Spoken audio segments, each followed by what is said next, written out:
Hi, I am Sophia. Welcome to True Payback, where story hits different. Hit subscribe. Let's dive in. The morning of my final interview at Meridian Capital Group, I wore the gray blazer my mentor James had given me when I made my first million. Fit the same way. It always had, quietly without announcement. I took the elevator to the 32nd floor, signed in at reception, and sat in the lobby with a cup of water and my phone, reviewing nothing. I didn't need to review anything. I had built half of what Meridian was about to ask me to manage. That's when the elevator doors opened and my father walked in. Robert Henderson. 61 years old. 32 years as a mid-level operations director at the same manufacturing firm, 4 years from a pension he had never once questioned. He was wearing his brown sport coat, the one he saved for occasions he considered important, and he was already talking loudly to the receptionist before he had fully crossed the threshold. "I'm here about my daughter," he said, straightening his collar. "She has an interview here today and I want to speak with whoever is in charge." I watched him from my chair in the corner. He hadn't seen me yet. I picked up my water and waited. When Mr. Chin, the managing director of Private Wealth, my interviewer, a man I had been corresponding with for 6 months, came out to greet me, he walked directly toward my father first, because my father was standing at the center of the room, announcing himself. "Frankly," my father said, lowering his voice in that way he always did when he wanted to sound authoritative, "she's not ready for this level. I know my daughter. I'm trying to save everyone some time." Mr. Chin nodded carefully. I set down my water, stood, and extended my hand toward my father. "Thanks for stopping by, Dad." His face shifted when he finally looked at me. Something between surprise and the beginning of embarrassment.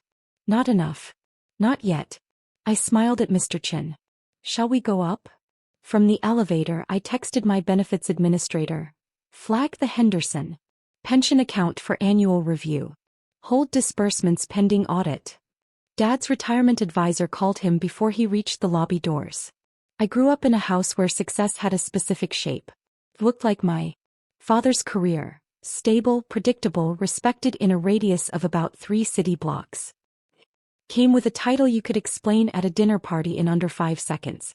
Required no risk, no deviation, and absolutely no ambition that exceeded what could be tracked on a linear chart. My name is Claire Henderson. I am 34 years old. And for the first 26 years of my life, I was the daughter who hadn't figured it out yet. My older brother David had figured it out. He had taken a position at my father's firm right after college, worked his way into middle management, and married a woman who organized neighborhood fundraisers. At every family dinner his name came with a nod. Mine came with a question. "Claire is still exploring," my mother would say in the tone of someone explaining a long-term weather delay. "Claire has ideas," my father would add with the inflection of a man describing a benign but inconvenient hobby. I graduated with a finance degree and went directly into a boutique investment advisory firm that most people had never heard of. That was intentional. I wanted to learn without being watched. My father asked twice a year whether I had found something more permanent yet. My mother forwarded job listings for positions at banks where her friends' children worked. I thanked them and filed the emails into a folder I never opened. For 3 years I worked harder than anyone in that office. I arrived before the senior partners and left after the cleaning crew. I studied portfolio structures that hadn't been popular since the 90s and figured out why they had failed and how to fix them. My first independent client account returned 22% in 14 months. My second returned 31%. I told my parents none of this. Not because I was hiding it strategically, not then, but because I had learned through years of small corrections and gentle dismissals that sharing my wins with my father produced one of 2 responses: skepticism or a redirect to David's latest accomplishment. "That sounds good," he would say in the same tone he used to acknowledge a child's drawing. "But is it stable? Is there a pension? What does the career path look like in 10 years? I stopped sharing by the time I was 28. The distance between us grew gradually, the way cracks in a foundation grow. Not dramatic until the day something shifts. My father's commentary remained consistent. At my cousin's wedding, he told the table I was still finding her footing. Thanksgiving one year, he explained to a family friend that I worked in finance, some kind of consulting thing, with the vagueness of a man describing a country he had never visited. When I bought my apartment, a 2-bedroom in a building whose address I chose specifically for the parking, he asked if the mortgage was manageable. I paid cash, I told him. Well, he said, still, be careful. I was 29. I had $2.3 million in managed assets and a client list that was growing by referral only. I smiled and changed the subject. The moment I understood that my silence was not a wound but a strategy came. The year I turned 31. My father sat across from me at Sunday lunch and spent 20 minutes explaining why I should consider taking a position at a firm where his colleague's son was a mid-level analyst, a firm I had been quietly advising for 9 months. I listened. I nodded. I did not correct him. When I got home, I opened my portfolio dashboard and looked at the numbers. And I made a decision I had been circling for years. I would let him believe whatever he believed. I would build what I was building. And someday the distance between his version of me and the real one would become impossible to ignore. I didn't know that afternoon exactly how it would happen. I didn't know it would happen in a 32nd floor lobby with Mr. Chin nodding carefully and my father's retirement account on the other end of a text message. By the time my father walked into Meridian Capital Group's lobby that Tuesday morning, I had been managing private wealth portfolios for 6 years. My firm, Henderson Advisory Group, a name I had chosen with the particular satisfaction of someone signing their name to something that was entirely theirs, managed $47 million in assets across 31 clients. Our 3-year average return was 28%. I had been profiled in a regional financial journal my father did not read. Had been invited to speak at 2 industry conferences he did not attend.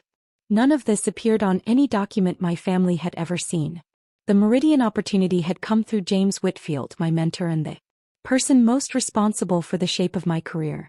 James had spent 30 years at the top of private wealth management before retiring to a board advisory role, and he had taken an interest in my work after reading a white paper I published, under a pen name, on alternative portfolio structures for high-net-worth clients approaching retirement. He called me cold. Asked if I was the Claire Henderson who had written it. Yes. He said he would like to meet. That was 4 years ago.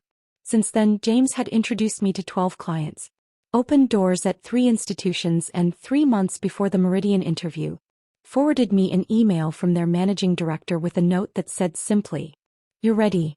Go." Meridian Capital Group was not a household name. It was better than that. Managed legacy wealth for 63 families, most of whom had been clients for 2 generations or more. As managing director of private wealth, the role I was interviewing for, oversaw $340 million in assets and reported directly to the firm's founding partners. It was the kind of position that didn't get posted on job boards. It arrived by referral or you didn't arrive. I had spent 6 months preparing. I knew Meridian's portfolio history, their client retention rate, their performance through 3 market corrections. Had read every public document associated with the firm and several that were not public. I had spoken with Mr. Chin 4 times by phone and once over lunch. He knew exactly who I was and what I had built. What he had not known until that Tuesday morning was who my father was. And what my father had never known, what he had never once considered, was that the pension plan for Hartwell Manufacturing, where he had worked for 32 years, was administered through a benefits management group whose primary financial advisor was Henderson Advisory Group. Me. I had taken on Hartwell as a client 14 months earlier through a referral from a former colleague. I had never mentioned it to my father. There was no reason to. Was a mid-size manufacturing firm with a solid pension program that needed modest restructuring. I had done the work, filed the reports, and moved on. Until the morning my father stood in a lobby and told my interviewer that his daughter was not ready for this level. I found out later, from my mother, who called me that evening in a state of controlled panic, exactly how it had happened. My mother had overheard a phone call. 3 weeks earlier I had made the only Mistake in years of careful silence. I had taken a call from Mr. Chen's assistant while I was at my parents' house for Sunday dinner. I had stepped into the hallway. It had been brief, but my mother had heard the words Meridian Capital and final interview before I closed the door. She had told my father. My father had looked up Meridian Capital Group. He had seen the address. He had decided, in the full genuine conviction of a man who had spent 32 years, believing he understood how the world worked, that he was doing me a favor. She gets nervous, he told my mother according to her account. She'll oversell herself. They'll see right through it. I'm just going to have a word. Man to man. Explain the situation. My mother had not stopped him. She had learned over 40 years that stopping my father from an act of confident helpfulness was not worth the conversation it required. So he put on his brown sport coat. He drove 40 minutes into the city. The elevator to the 32nd floor and walked to the reception desk and announced himself. And when Mr. Chin came out to receive a scheduled appointment, me, father intercepted him with the absolute certainty of a man who had never once been wrong about his daughter because he had never once taken the time to actually be right. He told the managing director of private wealth at one of the most selective wealth management firms in the region that his daughter, the woman who had restructured the pension of the very company funding his retirement, was not ready for this level. And then he waited in the lobby to hear how the conversation went. In the elevator, Mr. Chin stood beside me with the careful neutrality of a man who had spent 30 years managing the financial affairs of families with complicated dynamics. He said nothing about what had just happened in the lobby. Neither did I. On the ride up, he said, I reviewed your Hartwell portfolio report again this week. The liability restructure was elegant work. Thank you, I said. Once you understood the exposure structure, the path forward was fairly direct. He nodded. Then, without looking away from the elevator doors, your father doesn't know. It wasn't a question. No, I confirmed. The doors opened on 32. We stepped into the conference room. Floor-to-ceiling windows. The city laid out below us like a document I had been studying for years. Before I sat down, I sent one text. My benefits administrator Teresa, careful, efficient, 4 years with my firm, received it at 9:47 a.m. Flag the Henderson pension account for annual review. Hold disbursements pending audit. I want to be precise about what this text did and did not mean. It did not eliminate my father's pension. It did not reduce $1 of what he had earned over 32 years of work.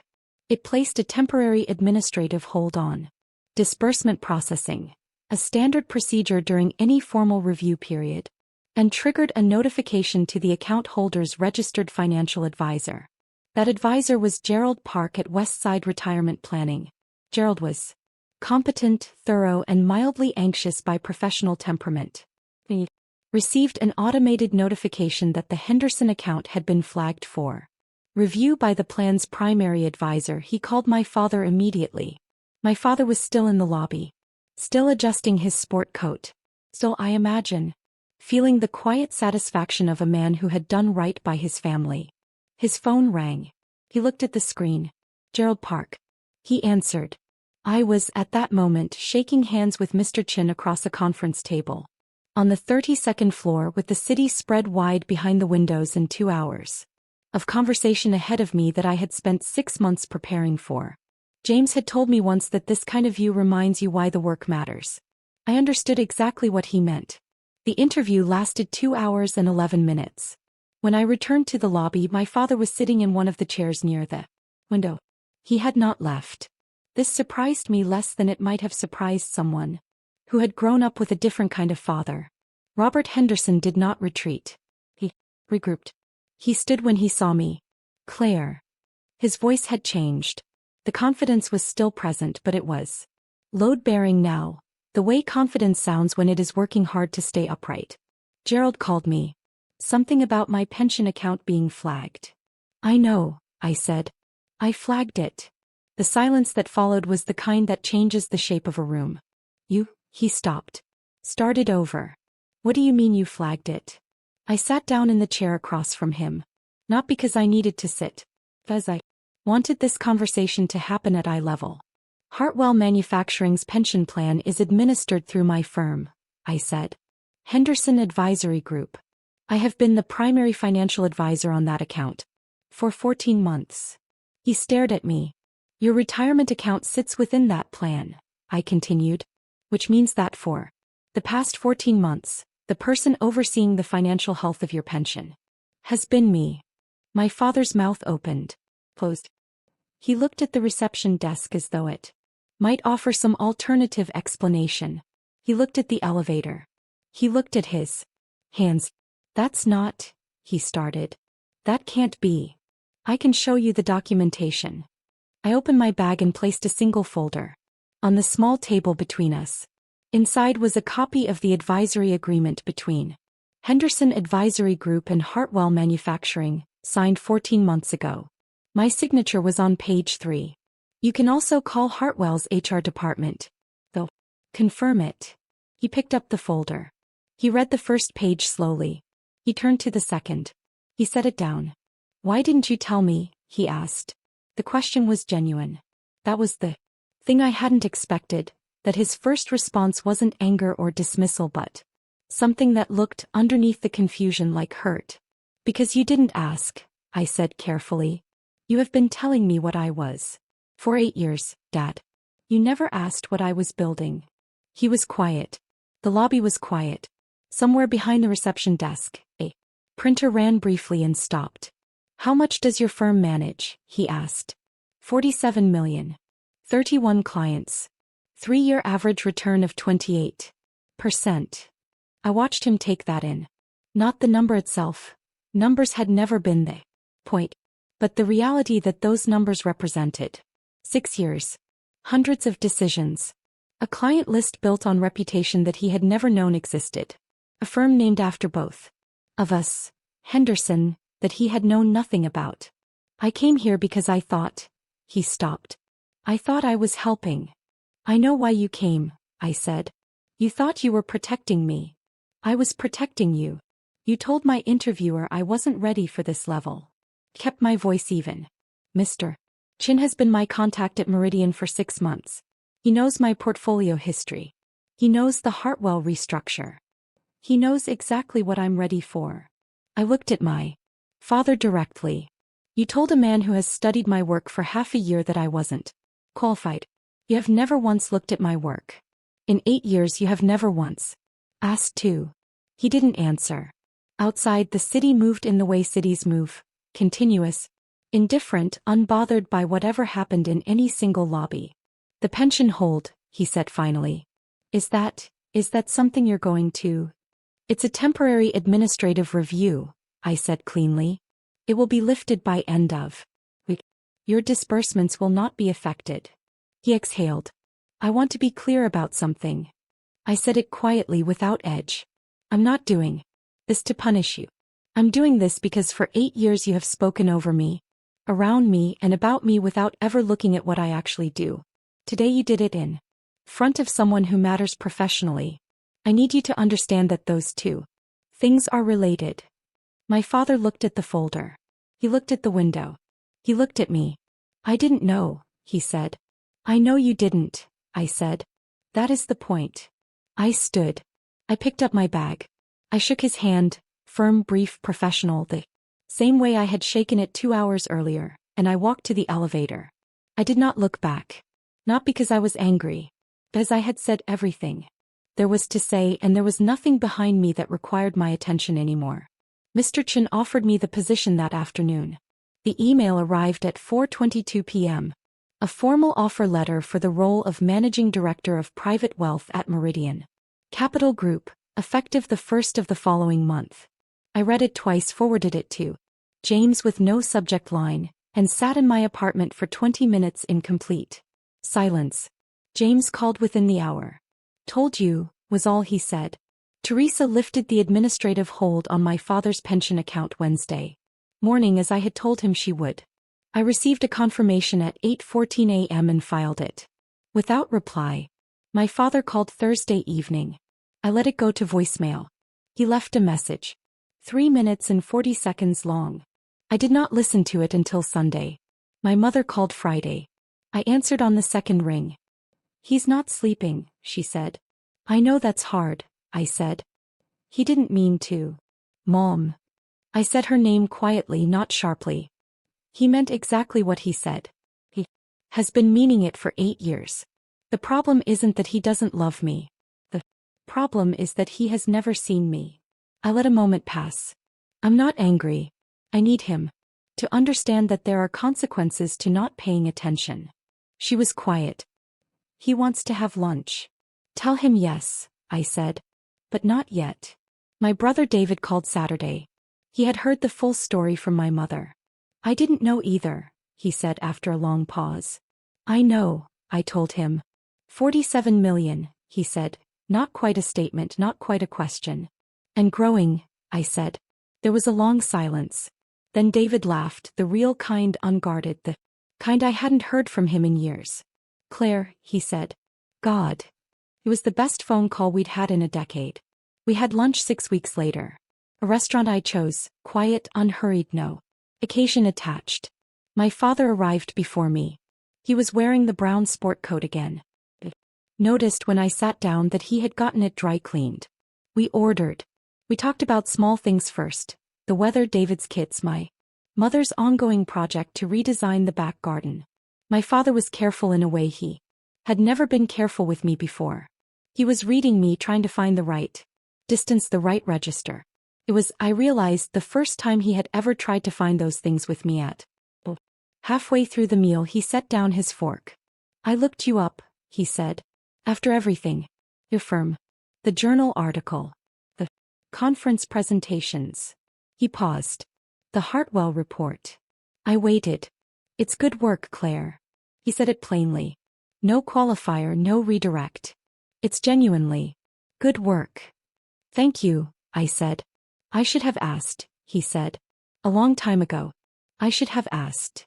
There are moments that want to be large, that pull toward speeches, toward the clean resolution of everything that needed resolving. I had spent years in abstract moments imagining what I might say when this conversation finally arrived. I had rehearsed versions of it during long drives and late evenings when his dismissals were still fresh.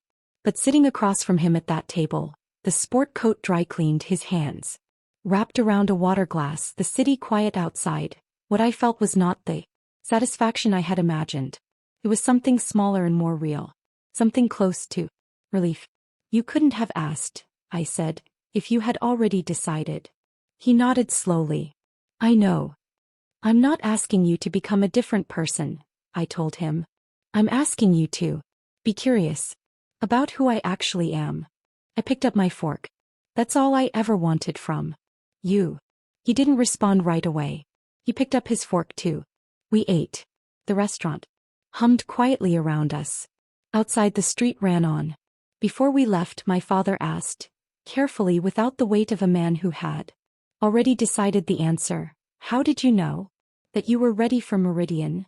I thought about James's email, about Mr. Chen's 4 phone calls and the lunch, where he'd asked me about my long-term philosophy and listened for 45 minutes, without interrupting, about the folder I had placed on the lobby table and the years of work that folder represented. Because someone who had actually watched me work told me I said.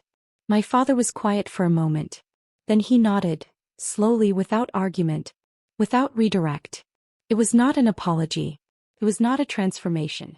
It was the beginning of a man deciding at 61 that it was not too late to pay attention. For now, that was enough. And the pension account? Fully restored. Fully intact. Earning a 28% annual return. Managed as it had always been by me.